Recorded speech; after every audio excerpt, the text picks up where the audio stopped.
porque está la clindamicina. Si ustedes me dicen, Doc, para genes anaerobios, ¿qué medicamento es sensible? La respuesta es clindamicina. Lo mejorcito para anaerobios es clindamicina. Muy bien, nos vamos con los aminoglucósidos.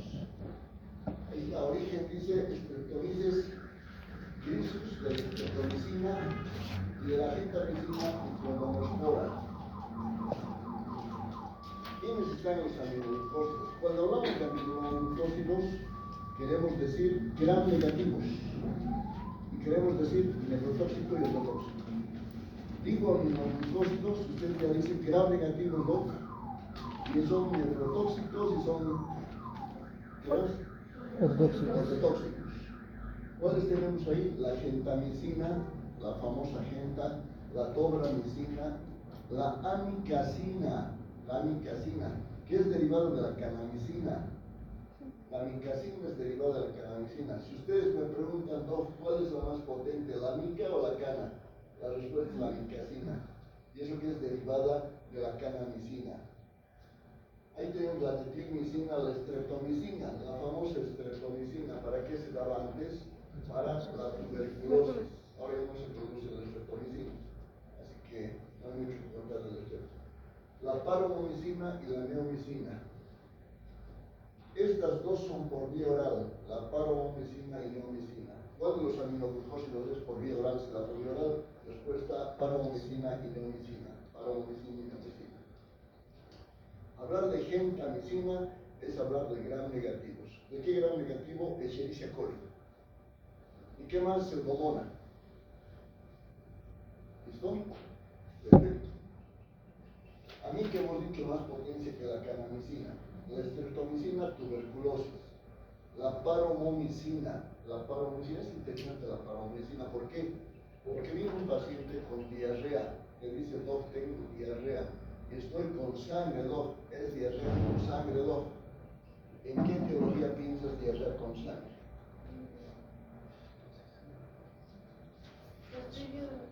¿Ah? Podría ser, ¿no?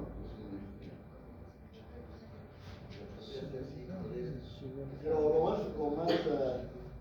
más característico es un diarrea y sangrado, porque el proceso difícil tiene que ser con el antecedente, de que se ha utilizado antibióticos. Si has tenido uso de antibióticos y viene un paciente con diarrea y sangrado, ya dices, probablemente que lo tiene difícil. Pero si un paciente viene y te dice, no he utilizado este último mes ningún antibiótico, entonces, ¿qué pensarías? Shigella, después Escherichia coli y la tercera. Que no. ¿Cuál sería? La tercera. Uno sería Escherichia coli en vía hemorrágica, ¿no? Luego dices la Shigella, está muy bien, diarrea con sangre. La tercera sería amebiasis. ¿Y quién ataca a la Escherichia coli en vía hemorrágica? ¿Quién ataca a la Shigella y quién ataca a la amebiasis? Sulfato de paromomicina por vía oral. Sulfato de paromomicina por vía oral. Esto es importante, sulfato de paromomicina por vía oral. Muy bien. Hay un dato relevante e interesante, que normalmente la gentamicina se tiene que dar por vía intramuscular o intravenosa. La dosificación de la gentamicina, digamos, para una infección de vías urinarias por E. coli, ¿cuánto es? Es de 3 a 5 miligramos por kilo peso. 3 a 5 miligramos por kilo peso, y lo dividimos en tres dosis. Entonces, 3 a 5 miligramos kilo peso en 3 dosis. Pónganse, persona peso de 60 kilos, 6 por 3, 18, son 180 miligramos. 180 entre 3 sería, ¿cuánto sería?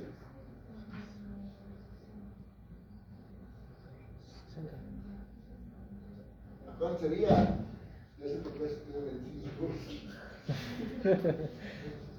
el 6 por 3, 18 fue 60.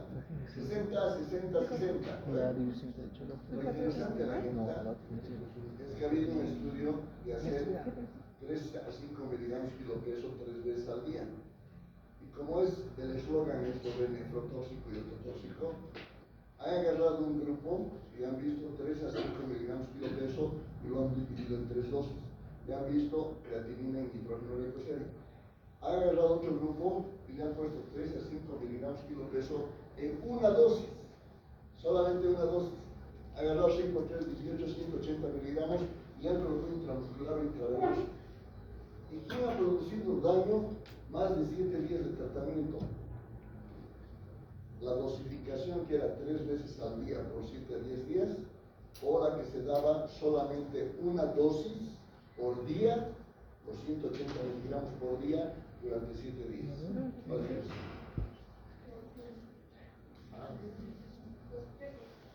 La que ha producido más neurotoxicidad es la que se daba 3 dosis. 3 dosis, imagínense. Porque uno pensaría más bien no debería ocurrir eso. ¿Por qué? Porque le estás dando 60 miligramos y no está causando nada en el riñón, pasa vida media 3 horas, otra oferta le da 60, pasa vida media 3 horas y luego le da 60. Entonces, ¿por qué tendría que ocurrir más daño renal? Y sin embargo, sí existe daño renal por una cosa interesante, por el efecto postantibiótico. Entonces, ese efecto postantibiótico lo han traslocado al tema de agarrar los 180 miligramos y darle una dosis, porque la vida media de la gente es de 3 horas. Entonces, ¿cómo va a actuar durante 24 horas si le está dando solamente 180 miligramos una dosis? ¿Se dan cuenta? ¿Por qué? Por el efecto postantibiótico, que dura 24 horas. Y luego ustedes me van a explicar por qué se produce el efecto postantibiótico. Y se ha visto que dando la gentamicina 3 a 5 miligramos kilo peso en una dosis, no producía efectos nefrotóxicos. Eran mucho menores que los otros que damos 3 veces al día. Entonces, actualmente, ¿qué hacemos?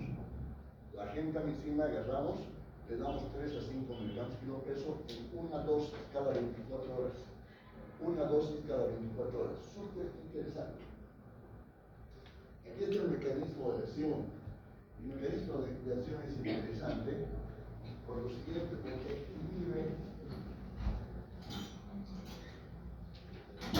inhibe esta, decía, la subunidad 30S, ¿no? 30S. Ya sabemos que aquí en el ribosoma hay la subunidad 50S, que son las grandes, y la 30S chiquititas, ¿no? 50S y 30S. ¿Y esto para qué es? Esto se produce, ¿para qué se unen estos dos? Para producir en el RNA mensajero, produce una traducción de proteínas para formar un polipéptido. ¿Para qué? Para que vaya a la membrana celular. ¿No ven? En otras palabras, ¿qué hace el 50S y 30S? Forma polipéptidos, hartas proteínas, ¿para qué? Para que vayan a constituir la membrana celular. Eso es lo que hace. Entonces, ¿qué pasa con la gentamicina? Viene, inhibe la formación de este 30S, inhibe, lo trasloca, modifica la proteína, elonga la proteína, y por tanto, ¿qué pasa? Ya no produce, pues, el RNA mensajero, ya no produce proteínas y polipéptidos, por tanto, ya no hay membrana celular. La membrana celular se altera, y como se altera la membrana celular, entra por osmosis agua y explota. ¿Listo? Entonces, ese es su mecanismo de acción de los aminoglucósidos. Lo interesante es el efecto postantibiótico. Súper interesante. Miren el concepto de efecto postantibiótico, fenómeno por el cual la actividad inhibitoria, el MIC, persiste luego de que la concentración sérica está debajo del MIC.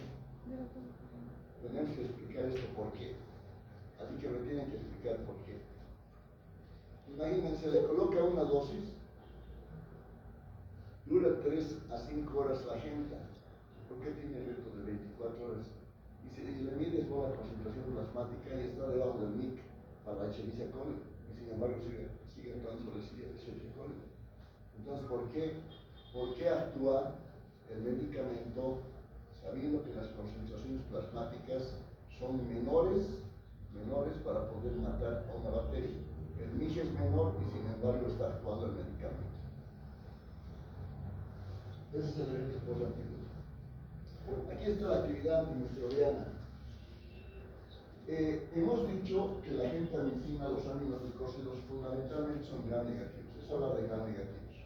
El camino puede actuar sobre gram positivos, sí actúa sobre gram positivos. Sobre el cual Staphylococcus aureus, pero meticilina sensible.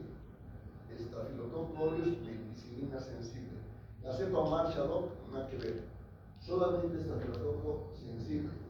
Puede actuar sobre el Streptococcus pyogenes, puede actuar sobre el Streptococcus pyogenes. Puede actuar sobre el enterococo más o menos, porque antes actuaba sobre el enterococo, pero ahora ya hay mucha resistencia. No se utiliza mucho para el enterococo los aminoglucósidos. Ya hemos hablado de los gram positivos, entonces hablaremos de los gram negativos. Doc, ¿actúa sobre los gram negativos? Sí, actúa sobre los gram negativos. ¿Sobre cuál actúa? Sobre el Escherichia coli actúa, sobre el Citrobacter, el Enterobacter, la Klebsiella pneumoniae actúa, sobre el Proteus. Aquí hay un dato interesante para ver. Miren, actúa sobre la pseudomonas aeruginosa. Miren el MIC de la canamicina, 128 microgramos por ml, la cana. Pero a ver, veremos la mica para la pseudomonas, 2 microgramos por ml. Excelente. El MIC para la torramicina, 4. Para la gentamicina que nos interesa, tiene 8. Entonces, ¿quién es el mejor para la pseudomonas aeruginosa? Tendría que ser la amikacina. ¿Quién le sigue? La gentamicina. Amica y genta, pseudomonas. Pero cana, no. 128 es altísimo. No podemos. Otro dato relevante. Miren para el enterococo fecalis. El MIC de la genta para el enterococo, 32, que no está haciendo resistencia. Miren la cloramicina, 32, la mica miren 64, tal vez la metilmicina, por tanto para el enterococo hay resistencia. Solamente 2 gram positivos, Staphylococcus aureus, metilina sensible, y el Streptococcus pyogenes que se acabó. En cambio, para gram negativos todos, pero hay que ver la pseudomonas. Nuevamente repetimos, el mejor medicamento es la mica o su mic, miren, de 2, ¿no? De 2. Y el MIC de la genta de 8, la pseudomonas aeruginosa. Perfecto. Porque antes, digamos, hablar de amikacina y de genta y hablar de pseudomonas era pues medicamento de elección de la gentamicina. Decíamos, pseudomonas genta, ahora ya no tanto, porque ya está bien su resistencia. Y los MIC son mayores. Por eso, mira, la canamicina 128 prácticamente es negativo. Solamente el sintético de la cana, la mica, es la que agarra para la pseudomonas y la genta.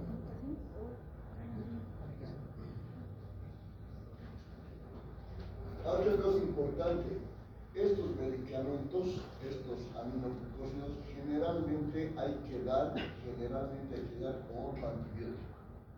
¿Por qué? Porque al tercer día la mayor parte de las bacterias producen resistencia. Imagínense, tercer día de aminoglucósido solito, le das gentamicina solito y te produce ya resistencia. Por eso en una cistitis, ¿cuál es el tratamiento? Solamente una dosificación de gentamicina en una cistitis. Pero una pielonefritis aguda tienes que hacer 7 a 14 días de tratamiento.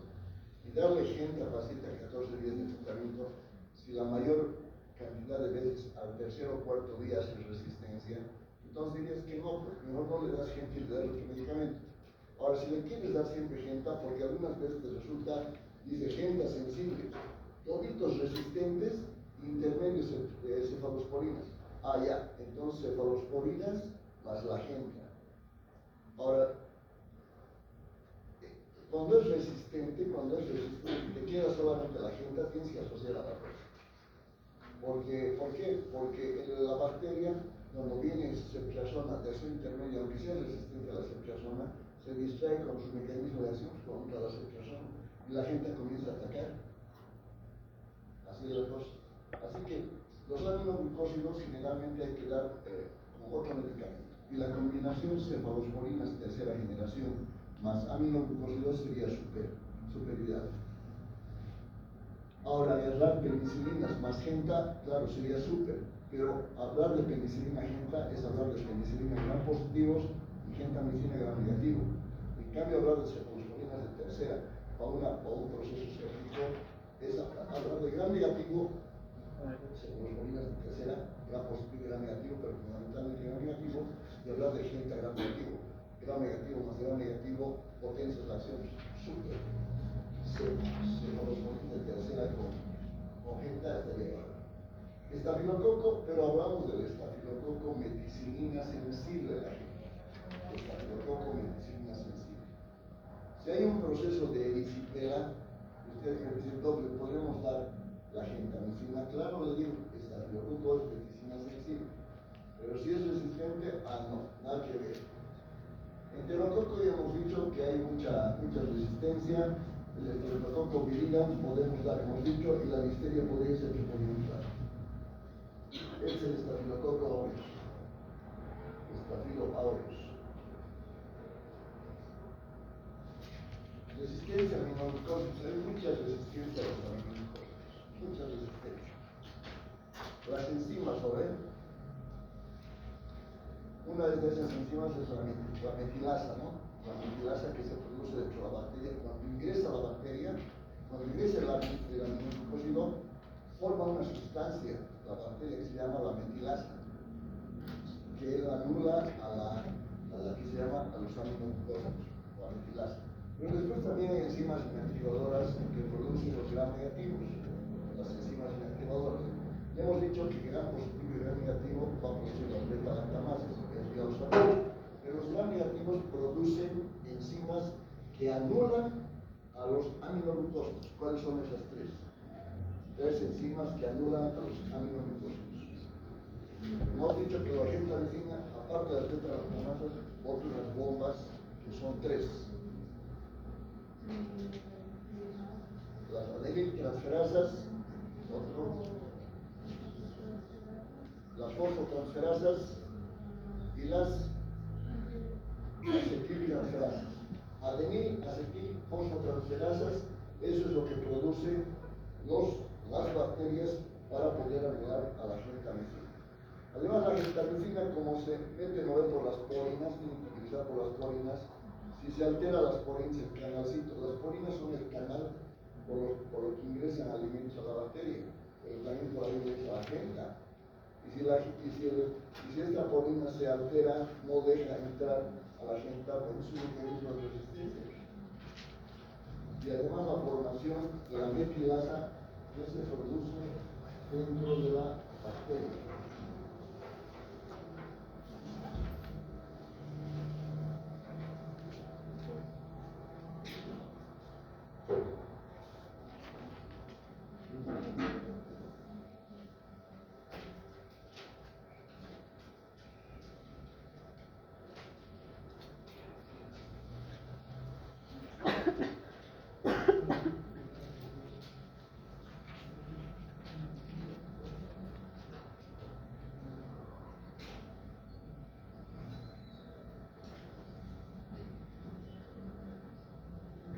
Podemos dar a aminoglucósidos por vía oral, apenas se absorbe 1%.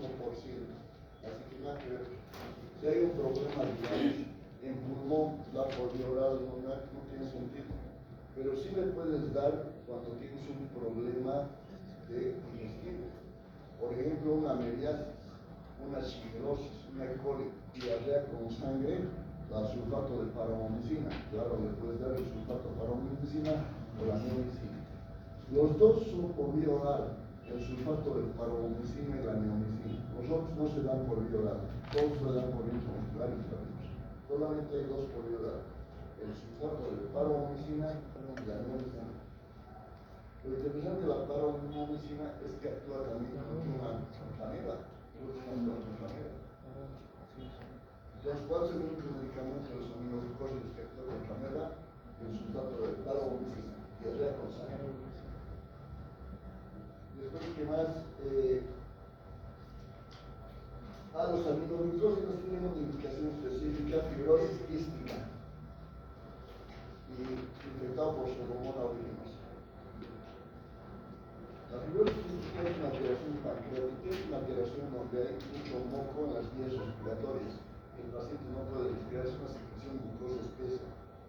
Y además elimina una gran cantidad de sodio en la piel. Yo tenía dos pacientes que creía que tenían fibrosis quística, pero no conozco esa patología, la verdad. Pero dice que se puede contaminar con infección pulmonar y especialmente se contamina con pseudomonas aeruginosa. Entonces, a la pseudomonas aeruginosa tenemos dos solamente por el MIC. ¿Cuáles son? La mica y la genta. Ahí tenemos para pseudomonas. Por el MIC, ¿no?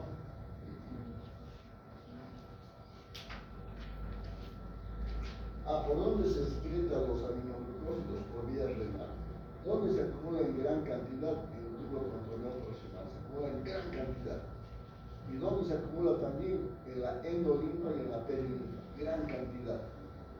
Entonces, aquí se acumula gran cantidad y en el riñón se acumula gran cantidad.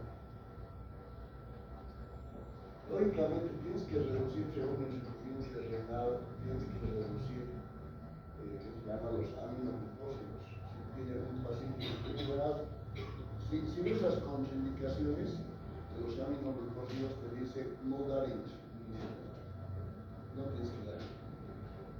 A menos que te llegue tu tipo y te diga, porque se dice coli solo sensible a la gentamicina, todos son resistentes. No, riesgo-beneficio tienes que dar para gente. Pero si no, con un paciente con insuficiencia renal no puedes dar, definitivamente.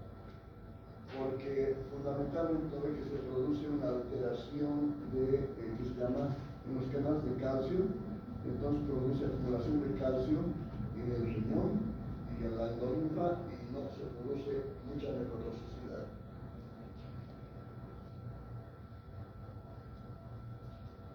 Esto ya lo hemos visto, ¿no?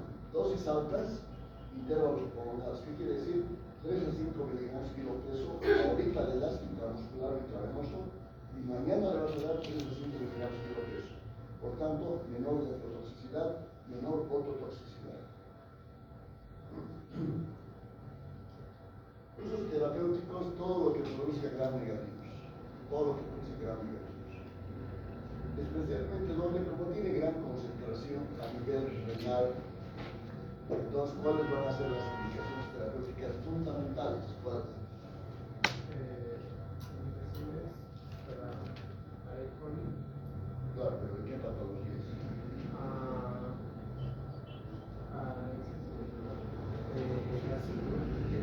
Enfermedades de transmisión sexual. ¿Qué? Infecciones de transmisión sexual. Ya, no hay infección de transmisión sexual.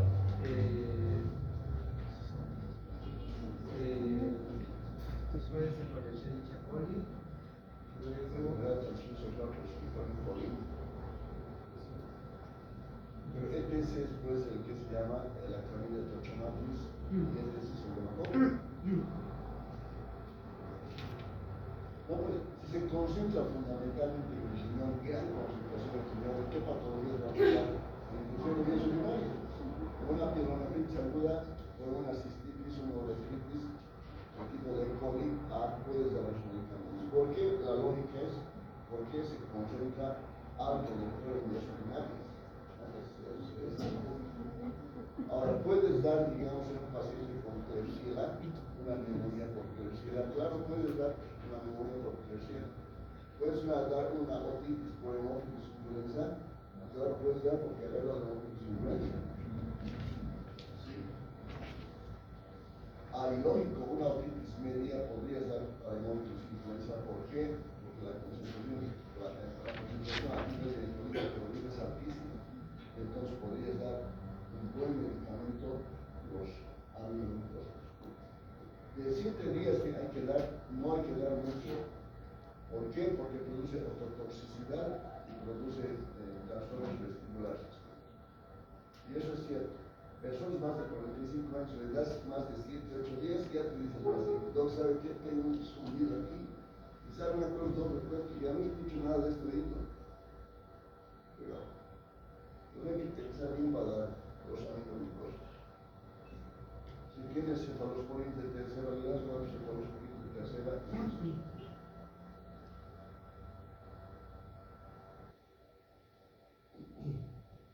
ahí está bien, los aminónicos y está acá. Las que acá dan negativos, ya no será electivo para ser hormona, pero ahora nos está tambaleando por la resistencia, nos quedamos con dos, con la junta de la que no será. La amintacina nos quedamos. Después quedamos gram negativos. Miren los aminoglucósidos, que es sensible a los gram positivos, prácticamente no se los utiliza.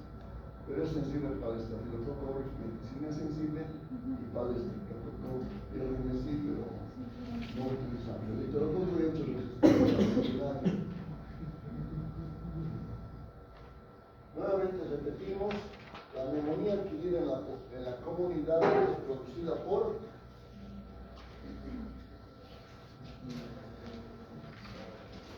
gram positivos y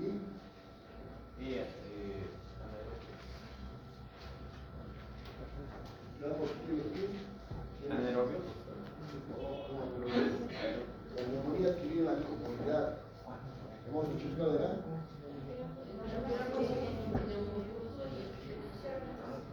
Claro, era gram positivos y eran gérmenes atípicos.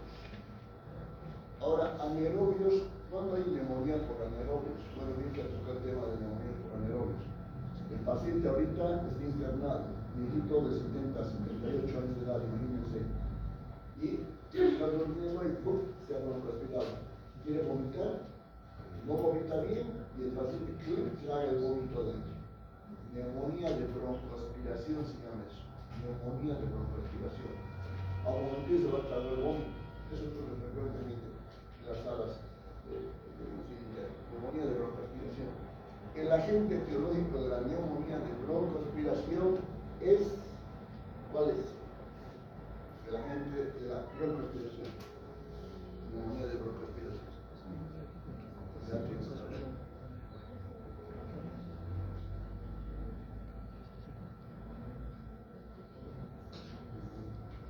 De la boca dan qué grupos de bacterias están visitas. ¿Cuál es el agente teológico de la neumonía de broncoaspiración? Gram negativos y anaerobios. Ya vomitó el paciente, está vomitando, se lo ha tragado, ¿cuál es el agente? Siempre gram negativos y anaerobios. Entonces ahí estamos gram negativos y anaerobios. La neumonía intrahospitalaria hemos dicho gram negativos. Ahí está la Klebsiella, la pseudomonas, la cisterna. En infección del tracto urinario alto y bajo, hemos dicho que es producida por ¿cuál? Gram negativo. Gram negativo, ¿cuál es fundamentalmente? E. coli. La E. coli, hemos dicho la OCA 154. Y aquí acabamos de decirme, volcano, gram negativos y anaerobios. Neumonía de broncoaspiración, gram negativos y anaerobios.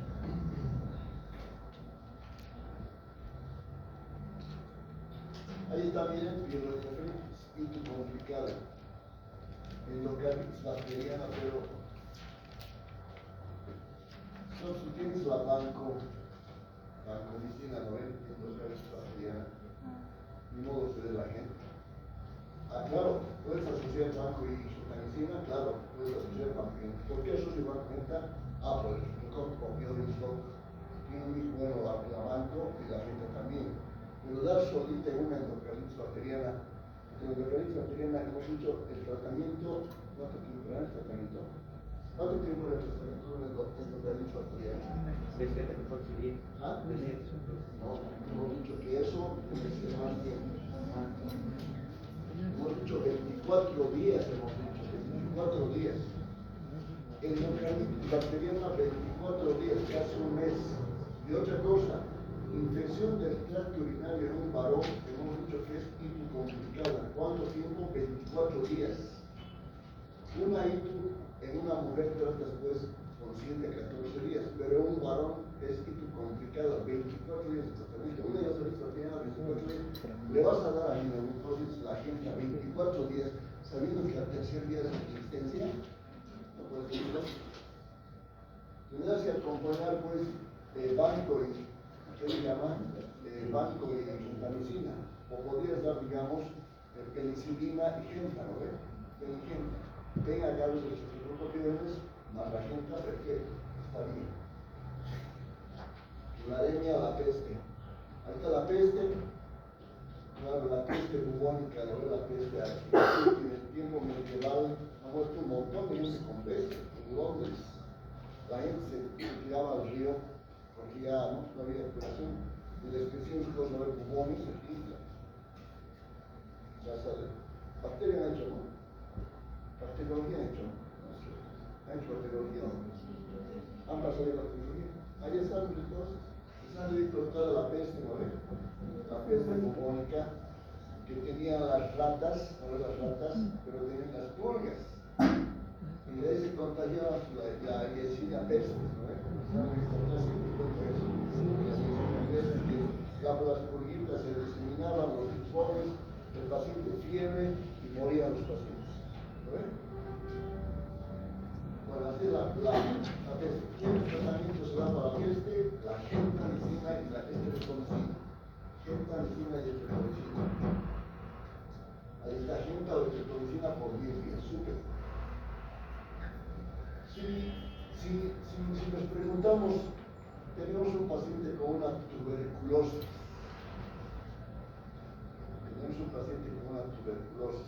¿Qué medicamentos damos? De los aminoglucósidos podemos dar 3 medicamentos. La estreptomicina, la amikacina y la canamicina. Estrepto, amica, canamicina.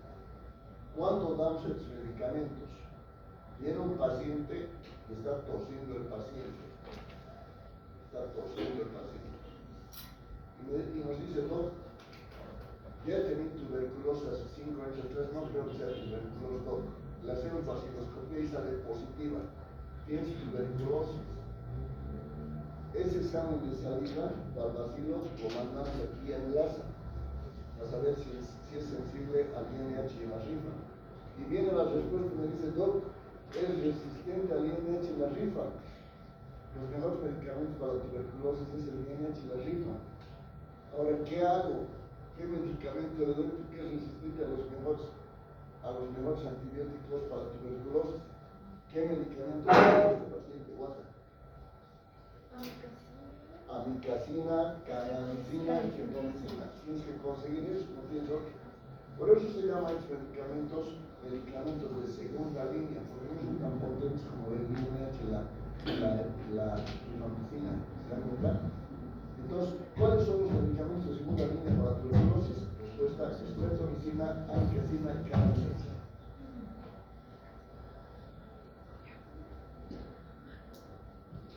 Efectos de toxicidad vestibular, toxicidad muscular. Hemos dicho que se acumula en la arteria inferior, la linfa, y se produce una alteración del calcio en el cuerpo. Una alteración del calcio. ¿Y qué produce la alteración del calcio? Produce inmovilidad de los cilios en el sistema vestibular. Los cilios normalmente, por ejemplo, ahorita yo estoy hablando y los cilios están moviendo. Abro cola y sus cilios, el vestibular está así. Y esos cilios están ahí por el calcio. Se estimula la estimulación nerviosa y sube al sistema nervioso central y discrimina lo que les estoy hablando. Hola, etc. Hola. Lo interesante del cine también es que para que yo pueda andar y ver el sentido de la espacialidad, ¿quién lo hace? ¿Quién traduce cómo estoy andando, en dónde estoy andando, si estoy andando bien o no? Los cilios. De los cilios para todo. Si mis cilios se paralizan por la toxicidad coclear que ha habido por la gentamicina, por alteración de los canales de calcio, se paralizan, no, si yo comienzo a están alterando mis cilios. Por eso hay una alteración en la estimulación nerviosa primero para ver el tema de la audición y segundo el tema de la espacialidad y el poder anular. Así que eso hace los cilios. Entonces, si tú le das gentamicina en gran cantidad, tenemos problemas. Y eso siempre sucede. Más de 7 días de tratamiento, el paciente te va a decir, no puedo andar bien. ¿Sabe qué? Tengo subido y no lo estoy escuchando bien. Ya. Y si le das 14, porque dices vos, es una sepsis, tendré que dar 14 días de tratamiento, le das los 14 y chao París, ototoxicidad. toxicidad total y está listo el paciente. Ya difícil que después vuelva a oír el paciente. Está fregado. Estos medicamentos no se pueden dar también en una embarazada. En una embarazada es categoría X. Categoría X. Le das a una embarazada y le va a producir chiquito, nace solo, imagínense la barbaridad. No pueden dar ni una dosis, es decir, ya les he dicho, para una asistencia a una mujer podemos dar 5 miligramos kilo peso, serían de 60, son 300 miligramos de una dosis. No le puedes, ni eso le puedes dar a una paciente embarazada, porque te va a producir ototoxicidad y te va a producir hipoacusia irreversible en el feto. Así que no pueden dar gentamicina, parvomicina, no pueden dar cana-anica, no pueden dar. Ahora, si tiene tuberculosis una paciente y está embarazada, estamos en graves problemas. No le vamos a poder dar amica, cana y amicacina, canamicina y streptomicina. No le vamos a poder dar. Va a tener que utilizar la cicloserina, el astroparamino salicílico, no sé qué. Si es resistente a la unidad que viene, vamos a estar en problemas. Una cosa interesante de la gentamicina es el bloqueo neuromuscular. Produce una alteración de calcio en la neurona celular y esa alteración de calcio que produce disminución de la acetilcolina. Y por tanto, como produce disminución de la acetilcolina, se produce un bloqueo neuromuscular. Imagínense un paciente ingresado a una cirugía de vesícula. El anestesista no ha averiguado qué antibiótico estaba recibiendo, había estado recibiendo gentamicina por infección de vías urinarias, le habían calculado a 5 miligramos kilo peso, 60 kilos son 300 miligramos, le estaban dando 300 miligramos unitarios cada día de intramuscular. El día 1, mañana, noche pasada, estaba el tercer día, digamos, tratamiento. Entra el paciente a la cirugía, le agarra, le pone la anestesia general, le pone los bloqueantes neuromusculares y listo. Se termina la cirugía, va al postoperatorio y el paciente hace un paro respiratorio. Y el otro dice, ¿qué ha pasado? Si le he dado poca cantidad de bloqueo neuromuscular, le he dado poca cantidad. El paciente hace paro respiratorio y intubación a terapia intensiva, ventilación mecánica. ¿Y qué había pasado? Que le había dado gentamicina 3 días. Y la gentamicina, junto con el bloqueante neuromuscular, se sinergiza porque también es un bloqueante neuromuscular. ¿Por qué? Porque produce una alteración del calcio y produce disminución de la acetilcolina. Imagínense la barbaridad. Estos pacientes no pueden ingresar a cirugía cuando estás dando gentamicina. Tendrías que darle otro medicamento, pero genta no le puedes dar. Miren específicamente efectos vestibulares y mareos. ¿Quién te produce estreptogenia? Efectos vestibulares y estreptogenia. Función auditiva, si escuchas, porque una cosa es vestibular, ¿no? Vestibular es la coordinación para poder caminar y para poder estar parado. ¿Quién te produce esa alteración? Estreptogenia. Amica, cana, neomicina afecta la función auditiva. Y es decir, te preguntamos, ¿qué produce la estreptogenia? Vestibular. ¿Quién produce alteración en la función auditiva? La amica, la cana y la neomicina.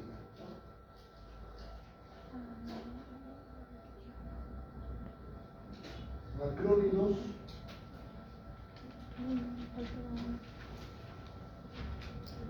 Es importante los macrólidos. ¿Por qué es importante los macrólidos? Porque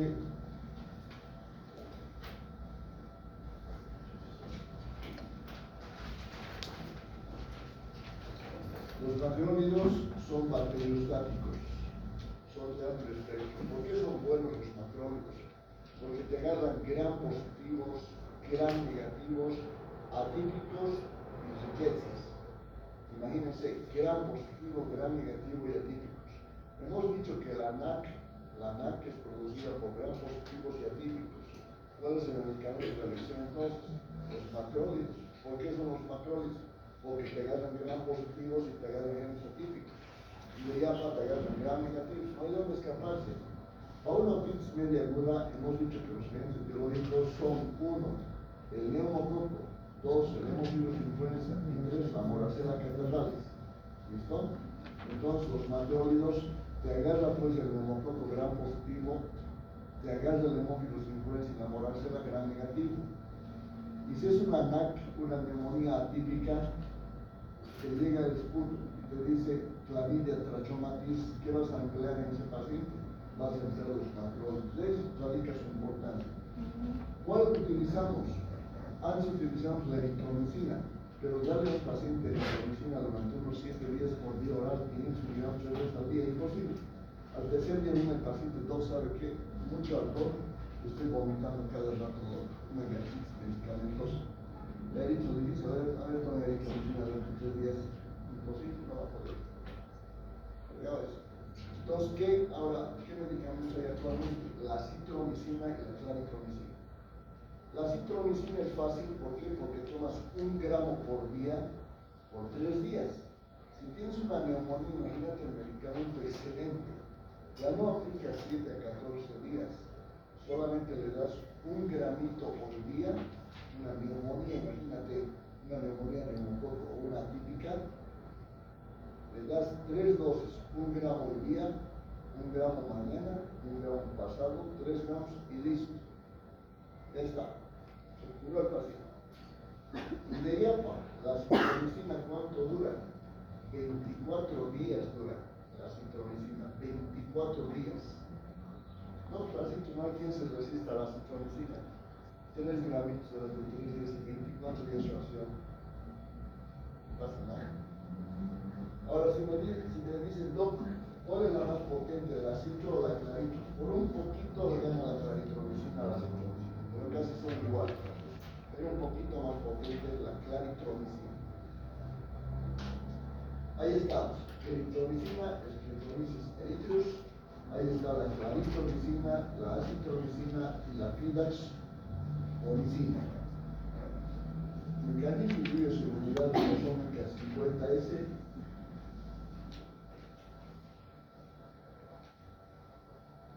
Espectro bacteriano, macrólidos, esta miren, el espectro, ya hemos dicho, gram positivo, gram negativo y atípicos.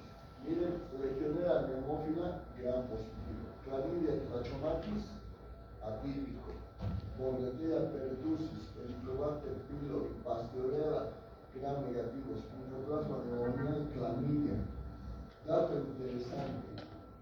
¿Agarra algún anaerobio de los macrólidos? Sí, agarra el clostridio. El único que agarra es el clostridio. No agarra bien el bacteroides, no agarra bien el Prevotella, el Leptococcus, no agarra bien. Clostridio no tenemos. Mycobacterium avium intracelular. Agarra el Mycobacterium avium intracelular, claro, los macrólidos. ¿Por qué estamos hablando del Mycobacterium avium intracelular? Algunos que no se importa el Mycobacterium avium intracelular, porque a nosotros nos interesa el Mycobacterium tuberculoso. Pero hay el Mycobacterium avium intracelular actualmente, hay. ¿Por qué hay? Porque hay muchas personas que tienen HIV-Sida. Y el HIV-Sida, como van tus defensas, tu CD4 en 300. Entonces, ¿quién produce más infección que la tuberculosis? El Mycobacterium avium intracelular. El Mycobacterium avium intracelular. Tú tienes que sospechar en un HIV de Mycobacterium avium intracelular. ¿Cuál es el medicamento que vas a dar cuando encuentres un Mycobacterium avium intracelular? HIV, das los macrólidos, la clarito o la acitromicina. Bien interesante, Mycobacterium lepra, acitromicina, claritromicina, toxoplasmosis gondii, acitromicina, claritromicina, toxoplasmosis.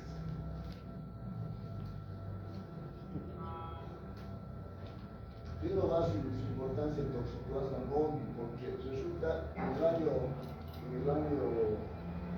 80 por ahí, se ha hecho un estudio, les cuento, en Venezuela, se ha hecho un estudio. Y alguien decía, ¿qué tiene que ver el Toxoplasma con el embarazo? Nada.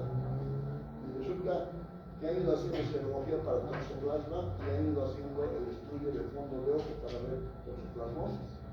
Toxoplasma para serología. Ya he encontrado en Venezuela aproximadamente un 65-70% de parejas que tienen toxoplasmosis. Esto es alto. Y ese estudio vamos a aplicar en Bolivia. Y en Bolivia ya 80% de toxoplasma de mujeres embarazadas. Por eso el ministerio ha agarrado y ha dicho todo embarazado, por tanto, hay que hacer enfermería para toxoplasma, porque es seguro que va a haber toxoplasma. Si un 70, 75, 80% tenían toxoplasma en las personas que les hacían fondo de ojo. Entonces ahora ya es regla. Y la regla es toda embarazada tiene que tener HIV y tiene que tener serología para toxoplasma. Tiene que tener. ¿Cuál es el tratamiento? Acitro y claritromicina. Acitro y claritromicina para toxoplasma. Miren, allá es la gran positivo. Claro, pues el streptococo pyogenes, el streptococo pneumoniae, allá. Hemófilos influences negativo, moraceles negativo, hemófilos depresivo. La borrelia burgdorferi, ¿se acuerdan? La enfermedad de Lyme producida por garrapata, Perú, Bolivia. Ahí está, acitromicina y la claritromicina. El tema de la acitromicina últimamente ha sido por el tema del COVID. Es decir, porque cuando atendíamos COVID nosotros, como nuestros colegas tenían COVID, se morían, ¿sí? Claro, ustedes no han estado cerca de ser ustedes en colegio, en colegio. Y resulta de que todo el mundo tenía su hipertensión arterial, tenía todos los que pedían permiso y se iban que se quedó. Y los internos, cuando salgan ustedes médicos, van a ser internados. Y los internos de esa época,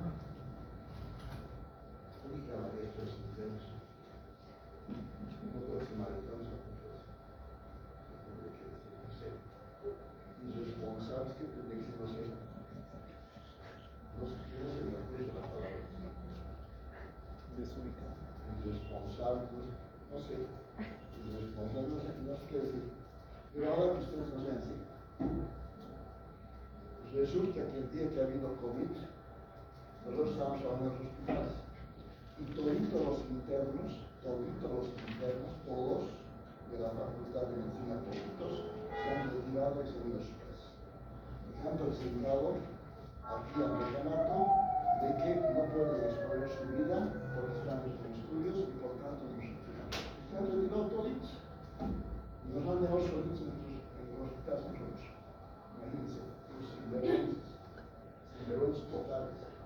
Porque ustedes están estudiando justamente para curar pacientes, pues, hay métodos de protección también, lo hemos protegido, por eso estoy alérgico, practicamos todos con el bacán.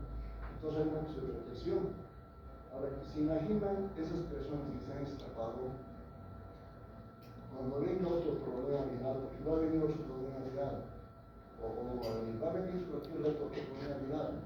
Y entonces esas personas, nosotros por ejemplo, ya estamos capacitados para enfrentar eso, porque nos hemos enfrentado y hay menos miedo que antes. Imagínense, cuando ha llegado el primer caso al hospital, ustedes dicen que felices en el hospital, ¿verdad? Estábamos así, porque todo el mundo que enfermaba COVID se moría. Entonces hemos estado así. Y claro, el día que yo tenía que ingresar, por ejemplo, a ver al primer paciente, no que estaba también así, ni modo, ¿qué iba a hacer? Estaba al laboratorio, rayos X, todo eso para entrar ahí al paciente, y yo estaba dirigiendo con el médico dirigen, ¿qué iba a hacer? Yo tenía que entrar, ni modo. Dentro de mí estaba hecho pelota, pero yo tenía que entrar, se acabó el campo ahí y entré nomás. Igualito les va a tocar a ustedes.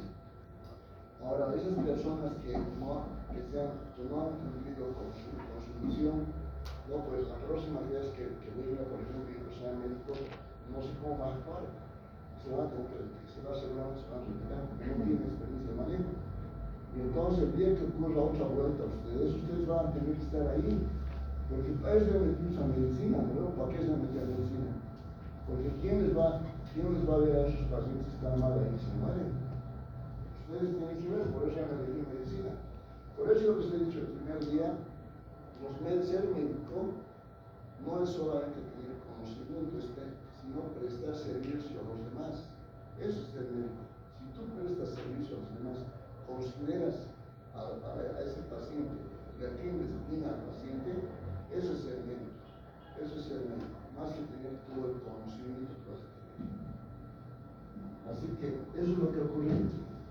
Bueno, y ahí está, entonces tomamos de todo, nos decían tal cosa, llegaba de España cualquier artículo, nosotros le metíamos nomás porque nos decían, metíamos, porque no teníamos experiencia de manejo, le hemos metido hidroxicloroquina, todo lo hemos metido, y le hemos metido acitromicina. Y ahí dice, mire, los estudios causan cambio del pH, se acidifica, ¿tienen? Una acidificación endosómica, y esa acidificación endosómica va a provocar, dice, una interferencia en la glicosilación del receptor del AC2, ¿no ve? ¿Qué se llama? De la enzima convertidora de angiotensina. Ya sabemos que el virus se une al pulmón, ¿no ve? A la enzima convertidora de angiotensina. Ese es el punto. Entonces, la acitromicina decía que había una interferencia en la glicosilación del receptor AC2 de la enzima convertidora de angiotensina y no dejaba unirse el virus del SARS-CoV-2 a ese receptor para que no produzca la patología.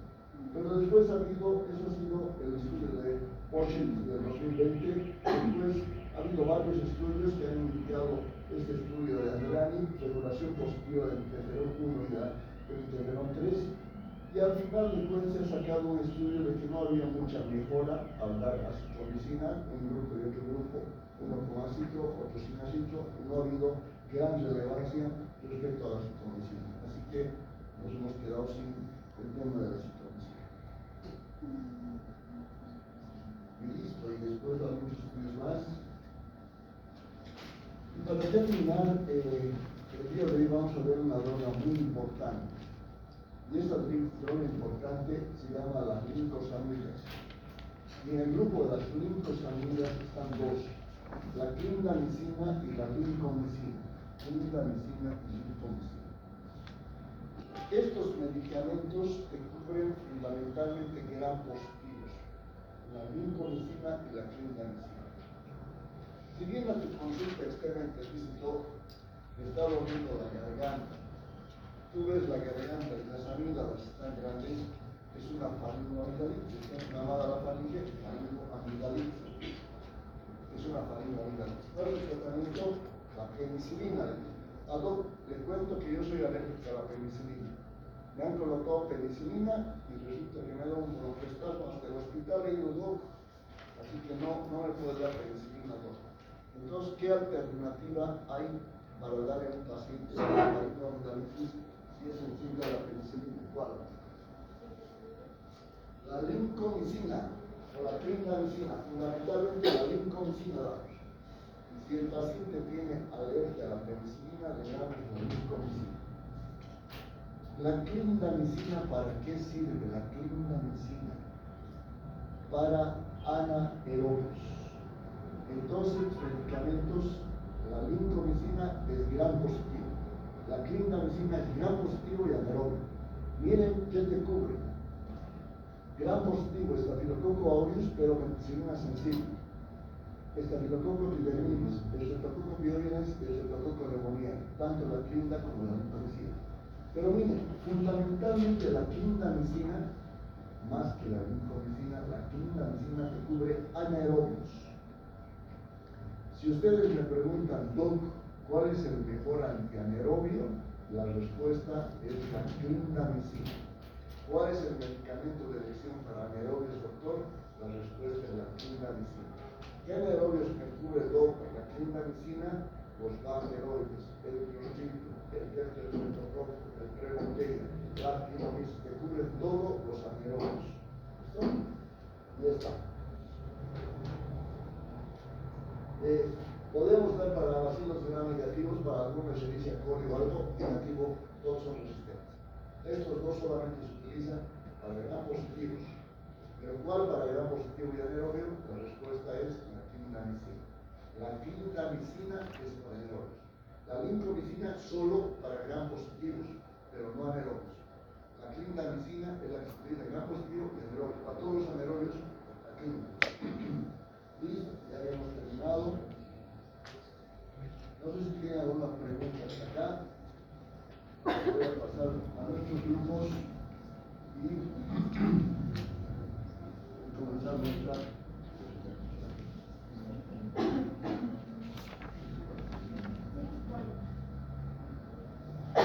Ya, entonces, tenemos tres 3, díganlo por favor. Respecto a los problemas de químicos de aminoácidos, macrólidos y transiciones, entonces, efectos postantibióticos de los aminoglucósidos. Esa pregunta va entonces, efecto postantibiótico de los aminoglucósidos. El 3 es mecanismos de resistencia bacteriana para gentamicina, acitromicina y clindamicina. El 4 es cinética de gentamicina, epitromicina y clindamicina comparado con la cinética de los demás miembros de cada grupo. Entonces sería la cinética que vaya también. Y la primera pregunta también del espectro. Entonces, la primera sería espectro, realizar un mapa mental del espectro. Vamos a ver otro mapa mental del tema del postantibiótico, que va a ser fácil.